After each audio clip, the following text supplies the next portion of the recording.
Banyak orang sembuh daripada kesihatan mental dengan formula 3, TRI. Okey, yang pertama, terima. Tak kisahlah awak sakit ke, awak ada depression ke, awak ada anxiety ke, awak stres ke, awak hitam ke, awak putih ke, awak ada kerja ke, awak gaji kecil ke, apa ke, terima dari awak. Kita kena terima apa-apa saja yang ada pada diri kita tanpa protes. Sebab Tuhan paling tak suka kita protes, kita berberontak, kita marah, apa-apa benda buruk yang Tuhan beri pada kita. Sebab bila kita protes dan kita marah, kesakitan kerana protes, marah, tak suka, menolak itu, dia 10 kali ganda tu. Lebih sakit daripada benda tu. Belajar terima, belajar terima.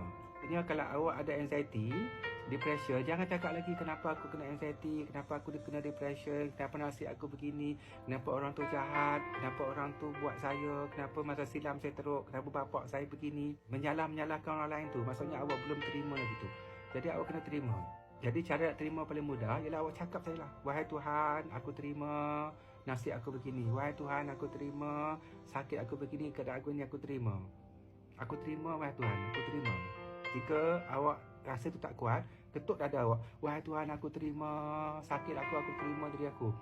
Tak boleh lagi ketuk kepala awak. Wahai Tuhan, aku terima. Tapi cakap dengan rendah diri, cakap dengan tawaduk, cakap dengan penyerahan, cakap dengan tiada apa-apa daya dan upaya, semua kuasa dia. Tak saya terima tu. Jangan protes lagi. Sebab kita hanya akan sembuh bila kita terima. Selagi kita tak terima, kita lawan, kita protes, kita tolak benda tu, dia akan datang lagi sakit. Selagi kita tak mahu lagi tu benda datang. Terima. Dan untuk permulaan, walaupun cakap terima tu tak ada rasa, just cakap saja.